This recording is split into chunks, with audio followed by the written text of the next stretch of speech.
also, in terms of social media, you know, it's a marathon. It's not a sprint. And not one tool is right for every single, there's not, 10 tools right for every single person. If you're in business today, you really, really, really need to pay attention to LinkedIn. And you need to have a presence on LinkedIn. You need to have your peers, partners, and collaborators finding you on LinkedIn. There's an incredible amount of actionable data.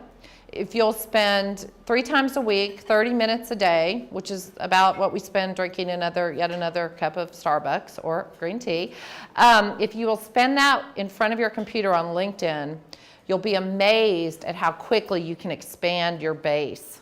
And I'm talking about to bigger companies, to collaborators in terms of advertising, to companies that are giving money to foundations. So every single one of you should have your company on LinkedIn as far as a company page, and you should have your profiles filled out to 100%. The way to tell if your profile on LinkedIn is filled out to 100% is to do what the geeks tell you to do. By the way, that's the secret to the internet and to all of these tools. There's incredible smart people, much smarter than us, who spend 24 hours a day thinking about how to make these tools work better for users. So anywhere where LinkedIn prompts you to put in information, put it in, because it's telling you add 3 more skills so that you can then be more searchable on that platform. They're also actionable long-term lead generators for you if you use them correctly, okay? On the web right now, the way that content works, you'll hear people say content is king. Building good content on the web is actually beating out some of the pay-per-click ads that people are the campaigns they're doing. And one of the ways that you can do that on the web is by having some of these social media tools be at 100% and be adding content to them about your work and about what you do. Not only are you publishing your own magazine with your content, but you're making it useful to everyone who is reading it, okay? So it's not kind of that yada, yada, yada back to me, or here's our latest, thing that we did that we're so proud of.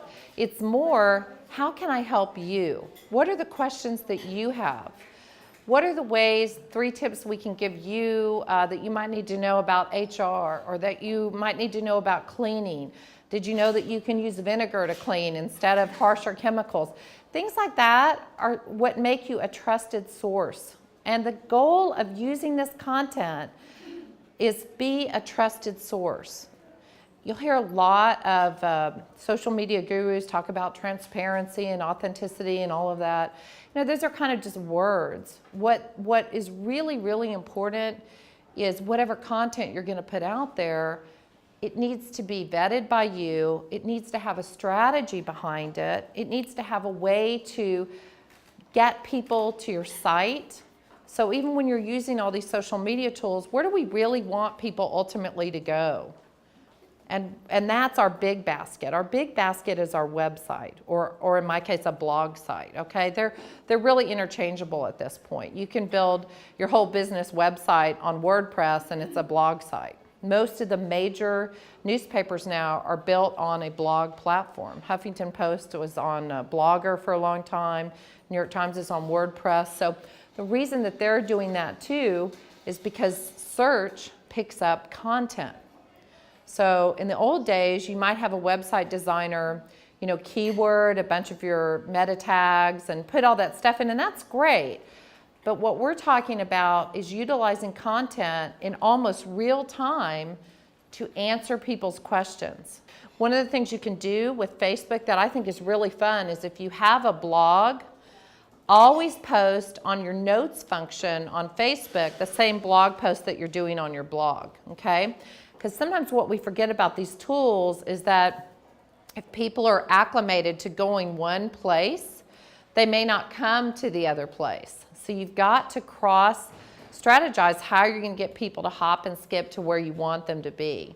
On Twitter, you can do a lot of things to get people to come to your website by doing really funny tweets about the business you're in. So even when you're using Twitter too, another thing that I think a lot of small businesses forget to do is you want to have about 1/3 of the people that you're following be local media. Okay, the reason that you want to do that is because if I was doing a news story on, let's say, how massage therapy, can aid teacher stress over their salaries being cut back by Rick Perry, because I'm not a fan of Rick Perry. So let's say if I was doing a story on that and I wanted to talk to a massage therapist, I might go on Twitter first and see what massage therapists are out there tweeting about this that are local. Every single news story that you see now, if you start paying attention to it, national and local, the people that do the stories together, the producers, they have to bring in one online person. They have to quote from a tweet or from somebody on LinkedIn or from a blogger. The reason that they're tasked to do that is because the offline traditional media really want more people to come and watch them. And so if they go out and they get a mommy blogger to talk about how great the detergent cheer works for a bigger story about how moms and dads are washing their kids' clothes to get ready for back to school, and this mommy blogger's got 50,000 mommies that read her blog posts, that television show, the Today Show or whoever it may be, has access to those bloggers. Okay, and has access to her community. And that's really how they're utilizing it. And that's why it's so important that for all of you, if you are using Twitter at all, you're following local media, okay? There's New York Times, Jen Preston is always on Twitter, and she posts out questions that people can answer right before the deadline of her story. And she'll include tweets, and you'll see, CNN does that, and Fox News does that, and MSNBC does that. And now you'll see sometimes tweets running underneath that aren't just the celebrity ones, but they're from real people talking about the economy or the budget crisis or the work crisis. So think about the things that you also know in a bigger picture as an entrepreneur and how you can contribute to these media discussions, okay? Think about how you are going to seed a story that a journalist is going to write because you've written something really compelling and interesting from a different angle that they've never looked at it before. What people are looking for now is really do good, do well, this is why we're in business. This is our story. And so part of all this content that I think you have the opportunity to create is the story part, compelling content around your offline story. Every single one of you should have somewhere on your website, even the way it is now, maybe 2 or 3 paragraphs about how you came to do what you're doing.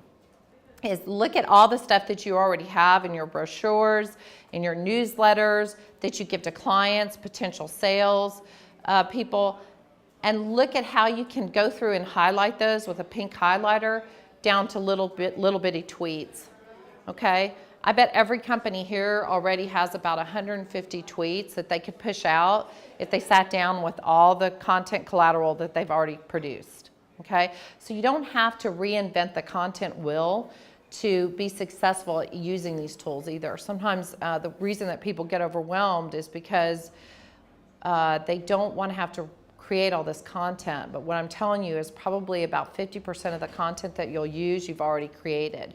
You just need to repurpose it.